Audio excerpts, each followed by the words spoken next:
എല്ലാ കൂട്ടുകാർക്കും നല്ലൊരു ദിവസം ആശംസിച്ചുകൊണ്ട് മാമ്പഴത്തിന്റെ പുതിയ വീഡിയോയിലേക്ക് സ്വാഗതം. നമുക്ക് നേരെ ഗൗതമിന്റെ അളകനന്ദയുടെ അടുത്ത ആഴ്ചയിലെ പ്രമോ വിശേഷത്തിലേക്ക് പോയാലോ. അടുത്ത ആഴ്ച പ്രമോ വിശേഷത്തെ നമ്മൾ കാണാൻ പോകുന്ന നമ്മളെല്ലാവരും കാണാൻ കാത്തിരുന്ന നല്ല നല്ല കുറച്ച് വിശേഷങ്ങളൊക്കെയാണ്. നമ്മുടെ എല്ലാവരും ഏറ്റവും വലിയ ആഗ്രഹം ആ പിഞ്ചു ബാലികയെ ക്രൂരമായി കൊന്ന ബാലാജിക്ക് തൂക്കുകയറ് തന്നെ കിട്ടണം എന്നുള്ളതായിരുന്നു. അവസാനം അത് തന്നെ ലഭിക്കുവാണ്. അയാൾക്ക് ജീവപര്യന്തം തന്നെ കിട്ടുവാണ്. അതിന്റെ നല്ല വിശേഷങ്ങളൊക്കെയാണ് നമ്മൾ കാണാൻ പോകുന്നത്. അതോടൊപ്പം തന്നെ ഏറ്റവും വലിയ സങ്കടം എന്ന് പറഞ്ഞിട്ടുണ്ടെങ്കിൽ ഗാഥയുടെ അമ്മ ആ ഷോക്കിൽ നിന്ന് മുക്തിയായിട്ടില്ല. ആ വീഴ്ചയോട് കൂടി ഗാഥയുടെ അമ്മ തളർന്നു പോവാണ്. വല്ലാത്തൊരു അവസ്ഥയിലേക്ക് അവർ പോവാണ്. അതിന്റെ വിശേഷങ്ങൾ കൂടിയാണ് നമ്മൾ അടുത്ത ആഴ്ച കാണാൻ പോകുന്നത്. കഴിഞ്ഞ ദിവസം നമ്മൾ കണ്ടു, അവസാനം കോടതി വിസ്താരം നടക്കുന്ന സമയത്ത് ഗാഥ മാത്രം എത്തിയില്ലായിരുന്നു സത്യങ്ങളൊക്കെ തുറന്നു പറയാനായിട്ട്. ഒന്നാം സാക്ഷി ഗാഥയായിരുന്നു. ഗാഥ എത്തിയില്ല. കൃത്യസമയത്ത് തന്നെ മഹേശ്വരൻ ഗാഥയും കൊണ്ട് അങ്ങോട്ട് വരുവാണ്. ബാബച്ചനോ ഈ പറയുന്ന ബാലാജിയോ ആരും പ്രതീക്ഷിച്ചിരുന്ന ഒരു കാര്യമല്ലായിരുന്നത്. ബാലാജി ഒരു നിമിഷം ഞെട്ടിത്തെറിച്ച് പോവാണ്. ഗാഥ അങ്ങോട്ട് വരൂ എന്നുള്ള കാര്യം. അതോ മഹേശ്വരനാണ് കൊണ്ടിരുന്നത്. പെട്ടെന്ന് ജഡ്ജി ചോദിച്ചു ആരാ എന്താന്നൊക്കെ ചോദിച്ചു കഴിയുമ്പത്തേനും വക്കീല് പറഞ്ഞു ഇതാണ് ഗാഥ, ഒന്നാം സാക്ഷിയാണെന്ന് പറയണേ. പിന്നീട് നേരെ ഗാഥയെ കൂട്ടിലേക്ക് കയറി അങ്ങോട്ട് വിസ്തരിക്കാൻ കയറ്റി അങ്ങോട്ട് നിർത്തുവാണ്. വിസ്തരിക്കാൻ കയറ്റി നിർത്തിയിട്ട് ഗാഥയോട് ചോദ്യങ്ങളൊക്കെ ചോദിക്കുക ജഡ്ജി അല്ല സോറി വക്കീല് കാര്യങ്ങളെല്ലാം ചോദിക്കുകയാണ്. ചോദിച്ചു കഴിയുമ്പോൾ ഗാഥ ബാലാജിക്കെതിരെ മൊഴി കൊടുക്കുകയാണ്. ഇതൊക്കെ ജഡ്ജി എല്ലാം രേഖപ്പെടുത്തി. അങ്ങനെ അവസാനം ജഡ്ജിക്ക് മനസ്സിലായി കാര്യങ്ങളൊക്കെ. കോടതിക്ക് ബോധ്യപ്പെട്ടു ബാലാജി കുറ്റക്കാരനാണെന്ന് അറിഞ്ഞപ്പോ ഓരോ വള്ളിയും പുള്ളി വിടാതെ ഗാഥ വ്യക്തമായിട്ടാ പറഞ്ഞു ബാലാജി എന്തൊക്കെ ചെയ്തു. ആ പിഞ്ചി തെരുവ് ബാലികയെ അത്ര ക്രൂരമായിട്ടാണ് അയാൾ കൊന്നത്. ഇതെല്ലാം കേട്ട് കഴിഞ്ഞപ്പോൾ കോടതി വരെ ഒരു നിമിഷം നിശബ്ദനായിപ്പോയി. ഇത് കേട്ടോണ്ട് മഹേഷന്റെ കണ്ണു വരെ നിറഞ്ഞുപോയി. ഇത് കേട്ടോണ്ട് ബാവച്ചൻ പോലും അത്ഭുതപ്പെട്ടു പോയി. ഇങ്ങനെയാണോ ഇയാൾ ചെയ്തതെന്നൊക്കെ ഒരു ചിന്ത ബാവച്ചന്റെ ഉള്ളിൽ വരെ ഉണ്ടായിപ്പോയി. ഇത്രയ്ക്ക് ക്രൂരനാണോന്ന്. കാരണം മനുഷ്യ മനസാക്ഷിയെ ഞെട്ടിക്കുന്ന തരത്തിലുള്ള കാര്യങ്ങളായിരുന്നു ബാലാജി ചെയ്തത്. പിന്നീട് കോടതിക്കെല്ലാം വ്യക്തമായി കഴിഞ്ഞു കഴിഞ്ഞപ്പോൾ തന്നെ ബാലാജിയെ ശിക്ഷിക്കുമായിരുന്നേ ജീവപര്യന്തം. അത് ആദ്യം റിമാൻഡിലേക്ക് വിടുവാണ്. പിന്നീട് ജീവപര്യന്തമാണ് ശിക്ഷ കിട്ടാൻ പോകുന്നവന്. അപ്പൊ അവനെ ഞാൻ കൊണ്ടുപോവാണ്. ഈ സമയത്ത് കണ്ണ് നിറഞ്ഞ ഗാഥ ഓടി വന്നിട്ട് അച്ഛനെ കെട്ടിപ്പിടിക്കുവാണ്. കെട്ടിപ്പിടിച്ച് പൊട്ടിക്കരയുവാണ്. അങ്ങനെ അവർ പുറത്തിറങ്ങി വരുന്ന സമയത്ത് ബാലാജിയുടെ കയ്യേലെ വിലങ്ങ് വെച്ച് അങ്ങോട്ട് പോവാ. പക്ഷെ ബാലാജി ആക്രോശിക്കുന്നുണ്ടായിരുന്നു. മഹേഷന്റെ ഗാഥയുടെ നേരക്കുന്നിട്ട് നിന്നെയും വെറുതെ വിടാൻ പോകുന്നില്ല. ഈ ബാലാജി ആരാന്ന് നീയൊക്കെ ശരിക്കും അറിയാൻ പോകുന്നുള്ളത്. ഈ സമയത്ത് വാവച്ചൻ വന്നിട്ട് ചോദിച്ചു സാറ് എന്ത് പരിപാടിയെ കാണിച്ചേ? ഇനി സാറിന് പുറത്തിറങ്ങി നടക്കാൻ പറ്റുമോ? ബാലാജിയുടെ ഗുണ്ടകള് അവന്മാരിലൂടെ വിലസുന്നുണ്ട്. എന്തൊക്കെ വന്നാലും എനിക്ക് എന്റെ മോളെ കൊടുക്കാൻ പറ്റില്ല. എന്റെ മോളുടെ അത്രയും വലുതല്ല. അത് മാത്രമല്ല ഇത്രയും വലിയൊരു ക്രൂരത അവനെപ്പോലെ ഒരുത്തനെ ഞാൻ എങ്ങനെ വെറുതെ വരണം? എന്റെ മോള് ചെയ്താൽ ശരി. എന്റെ മോളൊരു നല്ല കാര്യം ചെയ്തേ. ഇതിന്റെ പേരിൽ ഇനി എന്ത് വന്നാലും ഞാൻ അത് സഹിക്കാൻ തയ്യാറാന്ന് പറയണം. ഈ സമയത്ത് മഹേശനെ കെട്ടിപ്പിടിച്ച് കളഞ്ഞുകൊണ്ടിരിക്കുമായിരുന്നു. ഗാഥയ്ക്ക് സഹിക്കാൻ പറ്റുന്നുണ്ടായിരുന്നില്ല.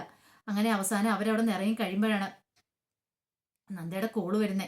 നന്ദയുടെ കോള് മഹേശ്വരന്റെ ഫോണിലേക്ക് വരുന്നുണ്ടായിരുന്നു. മഹേശ്വരൻ കോൾ എടുക്കുവാണ്. മഹേശ്വരൻ കോൾ എടുത്തു കഴിയുമ്പോൾ തന്നെ ഗാഥയുടെയിലേക്ക് ഫോൺ കൊടുത്തു.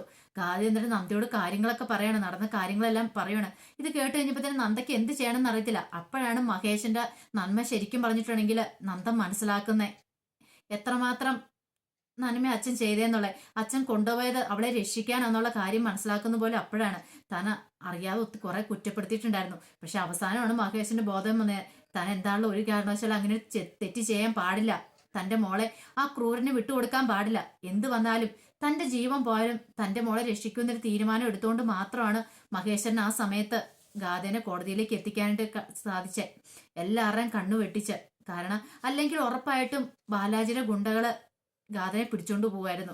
ഒരു കാരണവശാലും കോടതിയിൽ എത്താൻ സമ്മതിക്കില്ലായിരുന്നു. ഇങ്ങനെ ഒരു ട്വിസ്റ്റ് പ്രയോഗിച്ചുകൊണ്ട് മാത്രം കൃത്യസമയത്ത് തന്നെ കോടതിയിൽ എത്താനും മൊഴി കൊടുക്കാനും ബാലാജിക്ക് അങ്ങനെ ശിക്ഷ കിട്ടാനും ഒക്കെ സാധിച്ചു. ഈ സമയം നന്ദ മറ്റൊരു കാര്യം കൂടെ പറഞ്ഞു. സുജാത ആന്റി ഹോസ്പിറ്റലാന്നുള്ള സത്യം ഇത് അറിഞ്ഞു കഴിഞ്ഞപ്പോഴത്തേനും വല്ലാത്തൊരു ഞെട്ടലായിരുന്നു ഗാഥയ്ക്കുണ്ടായത്. ഗാഥ എന്ത് ചെയ്യുവാണ്? ഹോസ്പിറ്റലിലേക്ക് പോകണം. എനിക്ക് എൻ്റെ അമ്മേനെ ഇപ്പൊ കാണണമെന്ന് പറഞ്ഞുകൊണ്ട് പോവാണ്. ഈ സമയത്ത് എന്ത് ചെയ്യണമെന്ന് അറിയത്തില്ല. ഹോസ്പിറ്റലിന് മുന്നിൽ ഗൗതം നിൽക്കുന്നുണ്ടായിരുന്നു. ഗൗതത്തിനും അറിയില്ലായിരുന്നു എന്ത് ചെയ്യണം. പിന്നീട് നന്ദ പോയി ഗൗതത്തിനോട് കാര്യങ്ങളൊക്കെ പറയുന്നുണ്ട്. അച്ഛൻ ഗാഥേനെ കൊണ്ടുപോയത് കോടതിയിലേക്കാണ്. അവിടെ കൊണ്ടുപോയി അവിടെ നടന്ന കാര്യങ്ങളെല്ലാം പറയുക. എല്ലാം കേട്ട് കഴിഞ്ഞാൽ ഗൗതത്തിന് സമാധാനമായി, ഭയങ്കര സന്തോഷമായി. കാരണം അച്ഛനോട് നല്ല പ്രവൃത്തിയാണല്ലോ ചെയ്തത്. അവന് തക്കതായ ശിക്ഷ കിട്ടിയല്ലോ. എന്നാലും സുജാതയുടെ കാര്യം ഓർത്തിട്ട് നന്ദയ്ക്ക് വല്ലാത്ത ടെൻഷൻ ഉണ്ടായിരുന്നു. ഇനി നന്ദ വരുമ്പോ എങ്ങനെയായി തീരുമെന്നൊരവസ്ഥ. ഒന്നും ഡോക്ടർ പറയാറായിട്ടില്ല, ഒന്നും പറഞ്ഞിട്ടില്ലേ. എങ്ങനെ അവർക്ക് കണ്ടീഷൻ വളരെ മോശമാണ്. ആ ഷോക്കിൽ അവർക്ക് വല്ലാത്തൊരു അവസ്ഥയായിപ്പോയി. അവരുടെ മുഖത്തിന്റെ കിറിയൊക്കെ ഒരു വശത്തേക്ക് കോടിപ്പോയി. തളർന്നു കിടന്ന പോലെ ആയിപ്പോയി. അനങ്ങാൻ പറ്റാത്തൊരു സിറ്റുവേഷൻ ആയിപ്പോയി. അത്രയ്ക്ക് വലിയ ഷോക്കായിപ്പോയി ഗാഥനെ കണ്ടില്ലെന്ന് അറിഞ്ഞു കഴിഞ്ഞപ്പോൾ. പിന്നീട് ഗാഥ അങ്ങോട്ട് ഓടി വരുവാണ്. വന്നു കഴിയുമ്പോൾ ഐസുവിന്റെ മുമ്പിൽ ഗൗതമും നന്ദയും നിൽക്കുന്നുണ്ട്. ഓടി വന്നിട്ട് നന്ദേച്ചി എന്റെ അമ്മയ്ക്ക് എന്ത് പറ്റിയെന്ന് ചോദിച്ചിട്ട് ഓടി വരുന്നേ. ഓടി വന്നപ്പോൾ നന്ദ പറഞ്ഞു മോള് പേടിക്കാനൊന്നുമില്ല, അമ്മയ്ക്ക് കുഴപ്പമില്ല എന്നൊക്കെ പറയുന്നുണ്ട്. പക്ഷെ പറഞ്ഞു എനിക്ക് എന്റെ അമ്മേനെ ഇപ്പൊ കാണണം, എനിക്ക് കാണാതിരിക്കാൻ പറ്റില്ല, എനിക്ക് കാണണം എന്ന് പറഞ്ഞ് വാശി പിടിക്കുകയാണ്. അവസാനം ഗാഥേനെ അകത്തേക്ക് കൊണ്ടുപോയില്ലുവാണ്. ഗാഥ അമ്മേനെ കണ്ടു കഴിഞ്ഞപ്പോഴത്തേനും പൊട്ടിക്കരയുവാണ്. സുജാത എന്തൊക്കെയോ കാര്യങ്ങൾ പറയാൻ ശ്രമിക്കുന്നുണ്ട്. പക്ഷെ സുജാതയ്ക്ക് വാക്കുകൾ പുറത്തേക്ക് വരുന്നില്ല.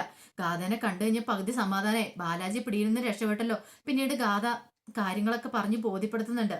എന്നെ അച്ഛൻ കൊണ്ടുപോയത് അങ്ങ് കോടതിയിലേക്കാണ്. ഞാൻ അയാൾക്കെതിരെ മൊഴി പറഞ്ഞു. അമ്മ പേടിക്കാനൊന്നുമില്ല, അമ്മ ധൈര്യമായിട്ടിരിക്കുക, അച്ഛനും എല്ലാവരും എൻ്റെ കൂടെ ഇല്ല എന്നൊക്കെ പറയുന്നുണ്ട്. അങ്ങനെ പൊട്ടിക്കരഞ്ഞുകൊണ്ടിരിക്കുന്ന സമയത്ത് അവിടുന്ന് വന്നിട്ട് നന്ദ ഗാഥനെ കൂട്ടിക്കൊണ്ട് പുറത്തേക്ക് അങ്ങോട്ട് ഇറങ്ങി പോവാണ്. ഈ സമയത്ത് ഗൗതമും വല്ലാത്ത സങ്കടത്തിലായിരുന്നു. അങ്ങനെ വീട്ടിലേക്ക് പിന്നെ ഗാഥേനും കൂട്ടിക്കൊണ്ട് വരുന്നുണ്ട്. പക്ഷെ ഇത് പിങ്കിക്കൊന്നും അങ്ങനെ അത്ര ഇഷ്ടപ്പെട്ടില്ല. അത് മാത്രമല്ല ബാലാജിക്കെതിരെ മൊഴി കൊടുത്തു. ബാലാജി അകത്തായെന്ന് അറിഞ്ഞപ്പോ പിങ്കിക്ക് സഹിച്ചില്ല. പിങ്കി ഇതിന്റെ പേരിൽ പ്രശ്നം ഉണ്ടാക്കുന്നുണ്ട്. ഇനി എന്തിനാ ഇവളെ ഇവിടെ നിർത്തുന്നത്? ഇവളുടെ അമ്മ ഹോസ്പിറ്റലിലെ, അല്ലെങ്കിൽ ഒരു കാര്യം ചെയ്യുക, ആ മുറിച്ചെറുക്കന്റെ കൂടെ ഇവളെ പറഞ്ഞു വിട്. ഇനിയിപ്പോ കേസും കാര്യങ്ങളും എല്ലാം കഴിഞ്ഞല്ലോ, ഇനിയിപ്പോ ബാലാജിനെ പേടിക്കണ്ടല്ലോ എന്നൊക്കെ പറയുന്നുണ്ട്. പക്ഷെ നന്ദ അതിനൊന്നും കൂട്ടാക്കിയില്ല. അവസാനം ഗൗതം ഒരു കാര്യം തീരുമാനിച്ചു. എന്താ സംഭവിച്ചതെന്ന് അറിയത്തില്ല. ഈ ബാലാജി എന്തിനു വേണ്ടിയിട്ടാണ് ഗാഥ ഉപദ്രവിച്ചുകൊണ്ടിരിക്കുന്നത്, അതോ ഇനി അതിന് പിന്നെ വല്ല ലക്ഷ്യങ്ങളൊക്കെ ഉണ്ടോ? അപ്പൊ അതൊക്കെ അറിയണമായിരുന്നു. അങ്ങനെ സുജാതനെ ചോദ്യം ചെയ്യാനായിട്ട് ഗൗതം ചെല്ലുന്നുണ്ട്. ചോദ്യം ചെയ്യാന്ന് പറഞ്ഞാൽ മൊഴി എടുക്കാനായിട്ട് എന്താ സംഭവിച്ചതെന്നൊക്കെ അറിയണമല്ലോ. അപ്പൊ അതിനുവേണ്ടി ചെല്ലുവാണ്. അപ്പൊ സുജാത എന്ത് ചെയ്യാണ്, തനിക്ക് അറിയാവുന്ന പോലെ കുറച്ച് കാര്യങ്ങളൊക്കെ ഗൗതമിനോട് പറയുന്നുണ്ട്. പക്ഷെ ഗൗതം ഇതെല്ലാം കേട്ട് ഞെട്ടിത്തെറിച്ചിരിക്കുന്നുണ്ട്. ഗൗതം ഒരിക്കലും പ്രതീക്ഷിക്കാത്ത കുറച്ച് കാര്യങ്ങളായിരുന്നു സുജാത പറഞ്ഞത്. അങ്ങനെ ഇതെല്ലാം കേട്ട് വീട്ടിലേക്ക് വന്നു കഴിയുമ്പോഴത്തേനും ഗൗതം ലക്ഷ്മിയമ്മയോട് കാര്യങ്ങളൊക്കെ പറയുവാണ്. ലക്ഷ്മിയമ്മയോട് കുറച്ച് കാര്യങ്ങൾ അവിടെ വിടാൻ തൊടാത്ത കാര്യങ്ങളൊക്കെ പറയുന്നുണ്ട്. പെട്ടെന്നൊരു പറഞ്ഞിട്ടുണ്ടെങ്കിൽ ഒരു പക്ഷേ മൊഴി കൊടുത്തിരിക്കുന്ന കാര്യങ്ങൾ എന്ന് പറഞ്ഞിട്ടുണ്ടെങ്കിൽ അത് മഹേഷിനെ കുറിച്ചുള്ള കാര്യങ്ങളൊക്കെ തന്നെയായിരിക്കും.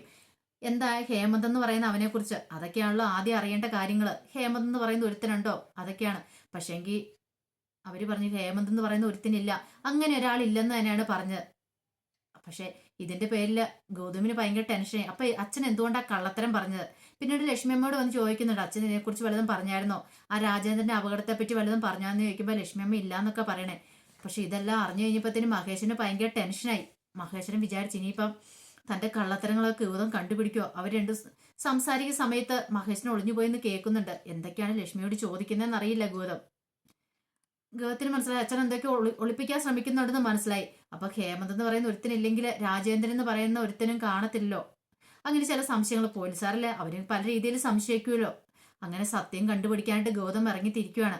അപ്പൊ അതിന്റെ വിശേഷങ്ങളൊക്കെ നമ്മൾ കാണാൻ പോകുന്നത്. അത് മാത്രമല്ല ഗാഥയുടെ അമ്മ ഹോസ്പിറ്റലായി കഴിയുമ്പോഴത്തേനും ബില്ല് ചെയ്യാനും കാര്യങ്ങൾക്കും മറ്റുമായിട്ട് നന്ദ പണത്തിന് വേണ്ടി ഗൗതമിനോട് ചോദിക്കുകയൊക്കെ ചെയ്യുന്നുണ്ട്. ഇതൊക്കെ കണ്ടിട്ട് ഇന്ത്യപുരത്ത് വലിയ പ്രശ്നങ്ങളൊക്കെ ആവുന്നുണ്ട്.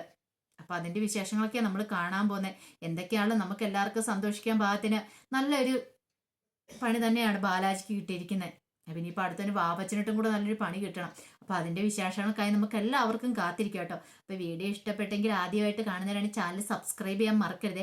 അതോടൊപ്പം തന്നെ കണ്ടുകൊണ്ടിരിക്കുന്ന എല്ലാവരുടെ സപ്പോർട്ടിലേക്കും തുടർന്നും പ്രതീക്ഷയുണ്ട്. എല്ലാവർക്കും ഒരിക്കൽ കൂടി നല്ലൊരു ദിവസം ആശംസിച്ചുകൊണ്ട് നിർത്തുന്നു. നന്ദി.